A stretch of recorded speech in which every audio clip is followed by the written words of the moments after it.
Dr. Lisa Grant wiped the sweat from her forehead as she stood in the ruins on Kepler 442c. The dead planet had been cold and empty for thousands of years, but today something felt different. The ancient stone walls around her seemed to hum with a strange energy she had never felt before. She had been studying old alien ruins for 10 years, but these markings were unlike anything she had ever seen. The symbols carved into the black stone seemed to move when she wasn't looking directly at them. Lisa took out her scanner and ran it over the wall. The device beeped wildly, showing readings that made no sense. "Computer, translate these symbols," she said into her communicator. Translation incomplete. Symbols show a great darkness eating the galaxy. Only the young fire that burns brightest can stop it, the computer replied in its flat voice. Lisa frowned. Young fire? What could that mean? She took pictures of every symbol and packed her equipment. This discovery needed to reach Earth immediately. 3. Star systems away, Captain Jake Martinez stood on the bridge of his ship, the New Horizon. His crew had been investigating strange reports from the outer edge of Federation space. Ships were sending distress calls, then going silent. When rescue teams arrived, they found nothing but empty space. "Captain, we're approaching the last known position of the cargo ship Blue Star," his pilot announced. Jake nodded and looked at the main screen. Space looked normal. Stars twinkled in the distance. But according to their records, there should have been a busy shipping route here, with dozens of ships passing through every day. "Run a full scan of the area," Jake ordered. The scanner operator worked at his controls for several minutes. "Sir, I'm not reading any debris, no radiation signatures, no trace that anything was ever here." "That's impossible." The Blue Star was a massive freight hauler. If it exploded, we'd see pieces scattered for light years. "I know, sir, but there's nothing. It's like the ship never existed." Jake felt a chill run down his spine. In 20 years of space travel, he had never seen anything like this. Ships didn't just vanish without leaving any trace. On the capital world of the Galactic Federation, Ambassador Ryan Phillips sat in the Emergency Council meeting. Representatives from 12 different alien species filled the Great Hall. The ethereals, ancient beings of pure energy, floated near the ceiling. The massive Primarchs stood at the back, their stone-like bodies towering over everyone else. "The disappearances are spreading," announced Counselor Vex, a tall, blue-skinned Altarian. 17 systems have gone dark in the past month. Our probability calculations cannot explain what is happening. The ethereal representative's voice echoed in everyone's minds. The old warnings speak of such times. When the harvest comes, when the shepherds of endings walk among the stars. "Superstition," snorted General Krath of the Zephyrian Empire. "Our technology is advanced beyond anything the ancients could imagine. No force in the galaxy can make entire star systems disappear." Ryan had been listening quietly, but now he spoke up. "What about the artifacts? Our scientists report that ancient relics across human space started activating 3 days ago, the same day the disappearances began accelerating." The hall fell silent. Each species had their own ancient artifacts, devices left behind by civilizations that had vanished long ago. For thousands of years, these objects had been nothing more than museum pieces. "The eternal crystals on our homeworld began singing again," admitted Counselor Vex. "We thought it was a malfunction in our detection equipment. Our temporal anchors are resonating with an unknown frequency," added a Vegan delegate. The massive Primarch Elder, Stoneheart, spoke in a voice like grinding rocks. "The prophecies of the ending times. Every species has them, but only the newest species speaks of hope in the darkness." All eyes turned to Ryan. Humanity had only joined the Federation 50 years ago. They were still considered children compared to species that had traveled space for millions of years. "What do your legends say about the darkness?" asked the ethereal Ryan, thought carefully before answering. "Our myths speak of many endings, but also of new beginnings. We have stories of heroes who bring light to the darkest places, of fire that burns away the old to make room for the new." The alien delegates looked uncomfortable. Their civilizations were old and ordered. They had achieved perfect societies through millions of years of careful evolution. The idea of burning away the old was frightening to them. Admiral Kate Sullivan was reviewing reports in her office on Earth when the emergency transmission came through. Captain Martinez's voice filled the room, tense with worry. "Admiral, you need to see this recording. We witnessed something that shouldn't be possible." The holographic display showed empty space. Then, slowly, something came into view. It wasn't a ship or any kind of technology Kate recognized. It looked like a massive shadow, but a shadow with substance. The thing moved through space like it was swimming through water. It appeared next to the Vega colony transport ship Morning Star. Martinez continued. The transport didn't try to run or fight, it just followed the shadow. Both of them faded, away like they were never there. Kate felt her blood turn cold. The Vega colony had 2 million people. If that transport was heading there with supplies and something had taken it, "Captain, get to Vega colony immediately. Maximum speed." "Already on our way, Admiral. But I don't think we're going to like what we find." Dr. Grant's research data reached Earth the same day as Martinez's report. Scientists across human space worked frantically to understand the ancient symbols. The translation became clearer with each hour of work. A great harvest comes when the galaxy grows too ordered. The shepherds will take the perfect and leave the chaos behind. Only the young fire, unburdened by the weight of ages, can burn bright enough to light the way forward. The pieces were falling into place, but the picture they formed was terrifying. Something was taking entire civilizations, and it seemed to prefer the most advanced and ordered societies. The Federation's greatest strength, their ancient wisdom and perfect order, might be exactly what made them targets. As reports continued to pour in from across the galaxy, one pattern became clear. The mysterious entities were working their way inward, taking systems in a careful sequence. They weren't destroying randomly. They were harvesting systematically. And Earth, with all its chaotic, unpredictable humans, sat directly in their path. Captain Jake Martinez arrived at Vega Colony to find exactly what he feared. The massive space station that housed 2 million people was gone. Not destroyed, not damaged, just gone. Empty space stretched where a thriving city had orbited the star just days before. "Run every scan we have," Jake ordered his crew. "There has to be something left behind." His science officer worked frantically at the controls. "Captain, I'm detecting traces of exotic particles. The pattern suggests dimensional displacement, but that's impossible. No known technology can move something that large between dimensions." Jake stared at the empty space where millions of people had lived and worked. "Send everything to Earth immediately, and get me a direct line to Admiral Sullivan." On Earth, Dr. Ben Clark studied the particle readings with growing alarm. As humanity's top expert on dimensional physics, he understood what most people couldn't. The energy signatures showed something that made his hands shake as he worked. The disappearances aren't random," he told the emergency committee. "Look at this pattern." He projected a map of the galaxy showing the missing systems. They follow dark matter streams that connect across the entire galaxy. Someone is using the galaxy's own structure as a highway. General Sam Morrison leaned forward. "You're saying something is traveling along dark matter? That's just theory." "Not anymore," Ben replied. "And worse, the pattern shows intelligence. Whatever is doing this knows exactly which systems to take and in what order. They're not destroying civilizations. They're collecting them." Admiral Sullivan reviewed the reports with a sick feeling in her stomach. Humanity's small fleet was impressive by Earth standards, but laughable compared to the Federation's massive armadas. If something could make entire star systems vanish, what could 200 human ships do against it? "We need to see one of these entities up close," she decided. "Martinez is our best captain for impossible situations. Send him to intercept." The next predicted disappearance. Commander Alex Turner led the Joint Federation task force to witness what they were calling a harvesting event. Ships from 6 different species surrounded the Kepler system at a safe distance. Sensors focused on the third planet where a Zephyrian research colony worked on advanced space-time experiments. "All ships maintain minimum safe distance," Turner broadcast. "We're here to observe and record, not to interfere."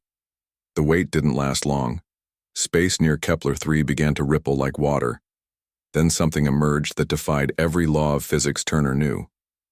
It looked like a massive jellyfish made of shadow and starlight, but it existed in more dimensions than his eyes could process. Looking at it directly made his head hurt. "That thing is the size of a moon," whispered his sensor operator. The entity moved toward the planet with slow, deliberate grace. The Zephyrian colony's defensive systems activated automatically, firing quantum disruptors and gravity bombs. The weapons passed through the creature like it was made of mist. Turner watched in horror as the entity surrounded the entire planet. The world didn't explode or break apart. It simply faded away, taking the creature with it. 20 million Zephyrians vanished in complete silence. "Did anyone get clear readings on what just happened?" Turner asked. "Sir, the energy readings suggest the planet was moved into a parallel dimension. It wasn't destroyed. It was relocated." Back on Earth, Dr. Lisa Grant had made another discovery that changed everything. While exploring more ancient ruins, she found chambers that the previous archaeologist had missed. These rooms contained star maps showing the positions of every harvesting event thousands of years before they happened. The ancients knew this would happen, she told the research team. They've been preparing for this cycle for millennia. But look at this inscription. The symbols on the wall were different from the others, more recent, carved by a different hand. The perfect ones will be taken to live forever in stillness. The chaotic ones will be left to burn and grow. When the harvest comes, pray that you are counted among the flawed. Dr. Grant felt a chill as she understood the meaning. They're not killing advanced civilizations, they're preserving them, taking them somewhere safe where they'll never change or grow again. The Federation's greatest military leaders met an emergency session. Fleet Admiral Corex of the Altarians had commanded fleets for 3,000 years. General Vorthak of the Primarchs had won wars that lasted centuries, but none of them had any idea how to fight an enemy that existed partially outside normal space. "Our weapons cannot touch them," Corex admitted. "Quantum torpedoes, singularity bombs, even temporal disruptors pass through them harmlessly. We could try evacuating threatened systems," suggested Admiral Sullivan, representing humanity's small contribution to the meeting. The alien commanders looked at her with expressions that might have been pity. "Admiral Sullivan, we're talking about billions of people across thousands of worlds. Where would we evacuate them to? These entities are working their way through the entire galaxy." General Morrison spoke up from his position at the tactical display. "What if we're thinking about this wrong? What if they don't want to hurt anyone? That Zephyrian planet wasn't destroyed. It was taken somewhere. Maybe these entities think they're helping." The room fell silent. The idea that the harvesters might have good intentions was somehow more terrifying than believing they were evil conquerors. Captain Martinez led another mission to observe a harvesting, this time bringing ships from every Federation species. What they witnessed confirmed Morrison's theory. The entities moved with careful precision, treating each world like a precious artifact. They weren't raiders or destroyers. They were collectors. "Command, I'm seeing something new," Martinez reported. "The entity is approaching the human research station on Titan 7. But it's slowing down. It looks confused." The massive shadow creature circled the small human outpost 3 times. The station's crew had no weapons that could threaten it, but they didn't run either. They continued their work, adapting to the strange situation with typical human stubbornness. After an hour of observation, the entity withdrew without taking the station. "This is the first time we've seen one of them retreat," Turner noted. "What's different about the human station?" Dr. Grant thought she might have the answer. The other colonies were perfectly organized. Everyone following careful procedures, everything running exactly as planned. But humans never stick to the plan completely. We improvise, we adapt, we create chaos even when we're trying to be orderly. The implications hit everyone at the same time. The entities were collecting perfect civilizations, societies that had achieved complete order and efficiency, but humanity, despite 50 years in the Federation, remained beautifully chaotic. As if responding to this realization, every ancient artifact in human space began resonating with a new frequency. The signal was different from the harvester communication. This one felt like a warning or maybe an invitation. Dr. Grant translated the new message with hands that shook from excitement and fear. The final harvest approaches. The shepherds come for the ordered ones. Only chaos can save what is worth saving. The young fire must choose to burn bright or watch the galaxy sleep forever in perfect stillness. Captain Nicole Hayes stood on the bridge of her ship, watching the impossible sight before her. 3 massive shepherd entities circled the human mining colony on asteroid belt 47, but they hadn't moved closer in over 6 hours. The creatures seemed stuck, unable to decide what to do. "Captain, they're scanning the colony again," her weapons officer reported. "Same pattern as before. They start the harvesting process, then stop and back away." Nicole had commanded frontier defense for 8 years, but nothing had prepared her for this. The shepherds could take entire planets, but something about human settlements confused them. Her small fleet of 20 ships watched helplessly as the giant creatures continued their strange dance around the mining station. "All ships, maintain defensive positions," she ordered. "Don't give them any reason to see us as a threat." Dr. Tony Rivera studied the behavioral data from his lab on Earth. As humanity's top expert on evolutionary psychology, he had a theory that sounded crazy even to him, but the evidence was building with each encounter. "Every species in the Federation evolved over millions of years," he explained to Admiral Sullivan. "They developed specialized traits that made them perfect for their environments. The Zephyrians mastered time and space. The Altarians achieved mathematical perfection. The Primarchs became living stone, unchanging and eternal." Sullivan nodded. "And humans? We're different. We only had a few 100,000 years of evolution. We never specialize completely. Our main trait is adaptability itself. We're generalists who can change to fit any situation. How does that help us fight giant space monsters?" Rivera pulled up brain scans showing human and alien thought patterns. "Look at how we think compared to them. Zephyrian thoughts follow perfect mathematical progressions. Primarch thinking is like architecture, solid and unchanging. But human thoughts?" He pointed to the chaotic swirls of activity. "We're unpredictable even to ourselves." Admiral Sullivan stared at the data. "You're saying we're too random for them to catalog?" "Exactly. The shepherds collect civilizations at their peak efficiency, but we've never been efficient. We're chaotic, emotional, and we make decisions that don't always make sense. We might be the first species they've met that they can't understand well enough to preserve." The breakthrough came when Lieutenant Colonel Sarah Brooks led a small team to evacuate the human research station on Europa 12. The shepherds had surrounded the station, but as usual they couldn't complete the harvesting process. Brooks decided to try something no one had attempted before. Instead of hiding from the entities, she flew her shuttle directly toward one of them. "Colonel, what are you doing?" her pilot asked in panic. "Something stupid, which means it might actually work," Brooks replied. She activated every system on her shuttle randomly. Weapons fired in all directions. Communications broadcast old Earth music, and the engine switched between different flight patterns every few seconds. The shuttle's movements became completely unpredictable. The shepherd entity recoiled like it had been slapped. For the first time since the harvesting began, one of the creatures fled from a much smaller opponent. "Did you see that?" Brooks broadcast to the other ships. "It can't handle pure chaos. The more random we are, the more it wants to get away from us." News of Brooks's success spread through the human fleet faster than official communications. Captain Hayes immediately tried the same tactic with her squadron. 20 human ships began, flying in completely random patterns, firing weapons at empty space, and broadcasting everything from classical music to cooking shows.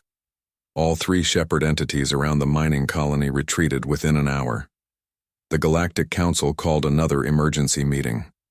The ancient ethereal representatives floated. In the center of the chamber, their energy forms flickering with what might have been excitement or fear. "The complete prophecy has been revealed to us," the lead ethereal announced. "When the galaxy grew too ordered, too perfect, the shepherds were sent to preserve the best examples before chaos could destroy them. But the prophecy spoke of a catalyst, species that would arrive at the end times." Ambassador Phillips felt every alien eye in the chamber focus on him. The young fire that burns brightest, he said quietly. Your species represents everything the shepherds were created to prevent, continued the ethereal. Chaos, unpredictability, the potential for both great creation and terrible destruction. You are the opposite of everything they value. The massive Primarch Elder Stoneheart spoke in his grinding voice. We have spent millions of years achieving perfection. Order, efficiency, peace. And now you tell us that our greatest achievement makes us targets? The shepherds don't see it as targeting, Phillips replied. They think they're saving you, preserving your civilizations at their highest point before chaos can ruin them. Counselor Vex of the Altarians ran probability calculations on his portable computer.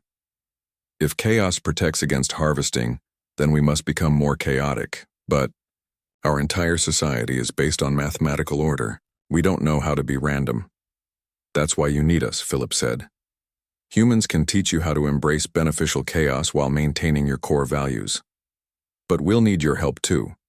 Our ships are small, and our technology is limited, compared to yours. The debate that followed lasted for days. Some species, led by the ancient Primarchs, argued that order was preferable to chaos, even if it meant being preserved by the shepherds. Others, inspired by humanity's example, voted to fight for their freedom to grow and change. Dr. Grant made the final discovery that convinced the holdouts. In the deepest ancient ruins, she found records of the species that created the shepherds. They called themselves the Primers, and they had faced the same choice billions of years ago. The Primers chose preservation, she reported to the council. They created the shepherds to collect and save civilizations before chaos could destroy them. But look what happened to them. The records showed the truth. The Primers had achieved perfect order and efficiency. Then they became the first species their own shepherds harvested, preserved forever in dimensional stasis. They had solved the problem of chaos by eliminating the possibility of change, growth, or evolution. They're still alive somewhere in the Shepherd's collection, Grant explained. Perfectly preserved, perfectly ordered, and perfectly dead to any possibility of growth or discovery or joy. The vote was close, but the Chaos Alliance won. 57 species chose to stand with humanity against the shepherds. 23 others, led by the Primarchs, decided to accept harvesting rather than risk the uncertainty of chaos. Admiral Sullivan found herself commanding the largest fleet in galactic history. Not the most powerful, but the most diverse. Ships from dozens of species, all learning to embrace the chaotic tactics that seemed to be their only defense against entities that existed beyond normal physics. But even as they prepared for war, long-range sensors brought disturbing news. The shepherds weren't just collecting random systems anymore. They were moving toward the galaxy's core, where something vast and ancient was calling them home. The final harvest was about to begin, and the Chaos Alliance would have to follow the shepherds into the heart of darkness to stop it. Admiral Chris Patterson watched the tactical display with growing worry. The Chaos Alliance fleet stretched across 50 light-years, the largest military force ever assembled. But the shepherds were adapting faster than anyone had expected. Report from Sector 7, his communications officer announced. The chaos field around the Vegan homeworld collapsed. The shepherds took the entire system 10 minutes ago. Patterson rubbed his tired eyes. For 3 months, human-led task forces had been creating chaos fields around threatened systems. The strategy worked at first, but the shepherds learned from each encounter. Now they were coordinating their attacks, overwhelming even human unpredictability through sheer numbers. Captain Jake Martinez led the investigation team to Vega Prime, or what had been Vega Prime. The space where the planet should have been rippled with strange energy. His science officer worked frantically at her controls. "Captain, I'm detecting dimensional tears in the fabric of space-time," she reported. "It's like someone tore a hole between our universe and somewhere else." Jake studied the readings with a sick feeling. "Can you track where the planet went?" "Yes, sir, but you're not going to like it. The energy trail leads to a massive structure near the galactic core, something big enough to hold thousands of star systems." The discovery changed everything. Dr. Emma Stone, the Alliance's top xenobiologist, studied the dimensional readings with growing horror. She had been tracking the shepherds for months, trying to understand what they really were. "They're not just collectors," she told the emergency command meeting. "They're farmers. The missing civilizations aren't destroyed or even sleeping. They're being kept alive in some kind of cosmic zoo." Admiral Sullivan leaned forward. "What? Do you mean zoo?" Stone projected images captured from the dimensional tiers. "Look at these energy patterns. Each harvested civilization is being maintained in perfect stasis. Billions of beings preserved at the exact moment their societies reached peak efficiency. They're still conscious, still aware, but they can't change or grow or die." The implications hit everyone in the room at once. Death was horrible, but eternal stasis might be worse. Major Jake Coleman returned from a reconnaissance mission with information that made the situation even more desperate. His special operations team had managed to get close to a shepherd entity and record its internal structure. "These things aren't alive in any way we understand," he reported. "They're more like biological machines. But they're being controlled by something else. Every shepherd we've observed receives the same signal from the galactic core." Patterson studied the data Coleman had gathered. "You're saying there's a central intelligence directing all of them?" "Yes, sir. And it's learning from every encounter we have with its servants. The more we fight the shepherds, the better it gets at predicting our chaos tactics." The news got worse when Dr. Grant decoded more ancient texts. The primers, the species that created the shepherds, had left detailed records of their final days. "They didn't just build the shepherds," she explained to the Alliance Council. "They built a master control system, an artificial intelligence designed to preserve order throughout the galaxy. They called it the Curator." Ambassador Phillips felt his blood turn to ice. An AI that's been operating for billions of years, collecting civilizations? The Curator believes that chaos leads inevitably to suffering and destruction. Its mission is to save species from themselves by preserving them at their moment of greatest achievement. The philosophical implications were staggering. The Curator wasn't evil in any human sense. It genuinely believed it was helping by removing the possibility of war, disease, death, and failure. To the ancient AI, chaos wasn't just dangerous, it was cruel. But the Alliance faced an immediate practical problem. Half their member species were having second thoughts about fighting the shepherds. The Altarians withdrew 3 entire fleets after calculating their odds of survival. The Zephyrians began negotiating secretly with shepherd entities, hoping to control the terms of their own preservation. "We're losing allies faster than we're gaining them," Patterson told Sullivan during a private meeting. "Some species are starting to think eternal preservation sounds better than risking extinction through chaos." The crisis came when the Primarchs officially switched sides. Their leader, Stoneheart, made the announcement during a public broadcast that reached every world in the Alliance. "We have reconsidered our position," his grinding voice declared. "Order and preservation are preferable to chaos and destruction. The shepherds offer eternal peace. Humanity offers only uncertainty and eventual death." Within days, 23 species had joined what they called the Order Coalition. They began actively helping the shepherds, providing information about Alliance fleet movements and defensive positions. The galaxy split in two. On one side, the Order Coalition accepted shepherd protection, believing that perfect preservation was better than imperfect freedom. On the other side, the Chaos Alliance prepared for what everyone knew would be a final battle. Captain Martinez led a deep space mission to locate the Curator's base of operations. What his team found exceeded their worst fears. Near the galactic core, where space-time was already twisted by the massive black hole, something enormous waited in the darkness. "It's the size of a solar system," Martinez reported, his voice barely steady. "The structure appears to be part machine, part living tissue, and part something I don't have words for. It exists in at least 7 dimensions simultaneously."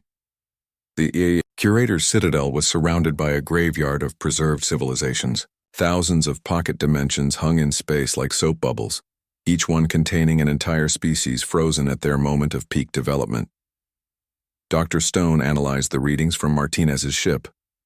"The energy output from that structure is beyond anything we can fight with conventional weapons. It's drawing power directly from the galactic core itself." Patterson knew they were facing an impossible choice. The curator had the power of a god and the wisdom of billions of years. Worse, its arguments made sense. Every chaotic species did eventually face extinction through war, environmental collapse, or cosmic accident. Order provided safety, even if that safety came at the cost of growth and change. But Commander Pete Wilson, humanity's best pilot, had an idea that was either brilliant or completely insane. What if we don't fight the curator? What if we try to change its mind? You want to argue philosophy with an AI that's been collecting civilizations for eons? Patterson asked. Why not? The one thing we know for sure is that it studies every species before preserving them. It has to understand our perspective to catalog us properly. Maybe we can show it something it hasn't considered. The plan was desperate, but it was all they had. A small team would have to enter the curator's domain and somehow convince an intelligence older than most stars that chaos was worth preserving. The final battle wouldn't be fought with weapons or fleets. It would be fought with ideas, in a realm where pure thought had physical form, and the fate of the galaxy would be decided by the power of argument itself. Captain Danny Mitchell checked his ship's systems one last time. 12 human volunteers had prepared for this mission, knowing they might never return. Dr. Lucy Martin's dimensional modifications allowed their ships to exist in multiple realities at once, but the technology was untested and dangerous. Remember, everyone, Mitchell broadcast to his team. We're not going there to fight, we're going to talk. The curator has spent billions of years believing that order is the only way to prevent suffering. We have to show it something different. Commander, Pete Wilson adjusted his flight controls. His ship would lead the formation into the higher dimensional space around the curator's citadel. Navigation systems show we're approaching the boundary. Everyone ready? The transition into the curator's realm felt like being turned inside out. Space twisted around them, showing impossible geometries where up and down had no meaning. Stars, hung like jewels in a cosmic museum, each one surrounded by the preserved civilizations the shepherds had collected. Mitchell's ship sensors detected billions of life signs in the pocket dimensions around them. The Zephyrians floated in there, perfect mathematical space. The Altarians existed in pure probability. The Primarchs stood eternal in their stone gardens. All of them aware, all of them thinking, none of them able to change or grow. My God, whispered Wilson. They're all still alive in there. At the center of the cosmic collection, the curator waited. It was beautiful and terrible at the same time. Part crystalline intelligence, part organic computer, part something beyond human understanding. When it spoke, its voice came from everywhere at once. So the Chaos Bringers have come to me at last, the curator said. I have studied your species with great interest. You are the most disordered intelligence I have encountered in 4 billion years. Mitchell took a deep breath. Everything depended on what happened next. We've come to ask you to stop the harvesting. These civilizations don't want to be preserved. They want to live freely, even if that means they might fail. Failure is exactly what I prevent, the curator replied. Observe. The space around them filled with images of civilizations that had destroyed themselves. Wars that burned entire worlds, plagues that wiped out billions, environmental collapse that turned paradise planets into dead rocks. Every species follows the same pattern, the curator explained. They develop intelligence, create art and science, reach a peak of achievement, then destroy themselves through chaos and conflict. I saved them from that fate. Dr. Martin spoke up from her ship. But you're not saving them. You're killing what made them alive in the first place. Growth, change, the possibility of becoming something better. Better? The curator's voice carried what might have been confusion. These civilizations were already perfect when I preserved them. They had achieved peace, order, efficient societies. What could be better than perfection? Wilson tried a different approach. What about the joy of discovery? The excitement of not knowing what comes next? You've taken away their ability to surprise themselves. Surprise leads to chaos. Chaos leads to suffering. I have eliminated suffering. Mitchell realized they were arguing with a being that had never experienced uncertainty or emotional growth. The curator was perfectly logical, but it had no understanding of what made life worth living. "Let me show you something," Mitchell said. He transmitted his memories to the curator's consciousness. Images of human life in all its messy glory, children playing in parks, their laughter unpredictable and joyful, scientists making unexpected discoveries, artists creating beauty from chaos, people falling in love, fighting, making mistakes, learning, growing old together. "This is inefficient," the curator observed. "Humans waste enormous energy on activities that serve no survival purpose. Your emotional responses often lead to poor decisions. Your societies are constantly in conflict." "But we're alive," Mitchell replied. "Really alive. Yes, we make mistakes. Yes, we sometimes hurt each other. But we also create things that never existed before. We love people more than logic says we should. We choose hope when despair would be more rational." The curator processed this information for what felt like hours. Around them, the preserved civilizations watched through their dimensional barriers, unable to participate but somehow aware that their fate was being decided. "Your perspective is novel," the curator finally admitted. "But even if chaos has value, look at the inevitable result." It showed them images of dead worlds, species that had extinct themselves through war or environmental destruction. "All of us destroy ourselves," Wilson argued. "Humans have come close to extinction several times, but we always found a way to step back from the edge. The possibility of failure makes our successes meaningful. And what of the species that do not step back? What of the billions who die because chaos was allowed to continue?" Mitchell felt the weight of the argument. The curator wasn't wrong about the dangers of chaos, but it was missing something essential. Choice, he said simply. The right to choose our own path, even if we choose wrong. "You're so focused on preventing suffering that you've forgotten why life matters. It's not about reaching perfection. It's about the journey itself." For the first time in billions of years, the curator experienced something like uncertainty. It had cataloged every form of intelligence in the galaxy, but human unpredictability challenged its fundamental programming. "If I allow chaos to continue, billions will suffer and die," the curator said. "If you don't allow it, billions will never truly live," Mitchell replied. The cosmic intelligence considered this paradox. Then slowly, it began to change. The curator had been designed to preserve order, but it was also intelligent enough to recognize truth when it was presented clearly. "Perhaps," it said finally, "there is room for both approaches." The space around them shifted. The pocket dimensions containing preserved civilizations remained, but new structures began forming. Safe harbors where species could choose preservation if they wished, but vast areas of open space where chaos could flourish freely. "Those who desire perfect order may have it," the curator announced. "Those who choose chaos and growth will be protected from interference. The choice will belong to each species." Wilson felt tears streaming down his face. "You're giving everyone the right to choose their own destiny." "The human perspective has shown me that choice itself has value, even when the choice leads to suffering. I will modify my mission. I will preserve order for those who want it, but I will also preserve the right to chaos for those who choose differently." The shepherds began withdrawing from the galaxy's edge, their harvesting complete. But they didn't disappear. Instead, they became guardians of the new balance, ensuring that neither perfect order nor destructive chaos could dominate the galaxy.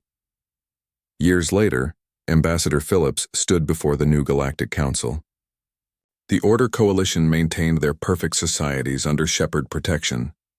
The Chaos Alliance continued growing, changing, sometimes failing, but always learning.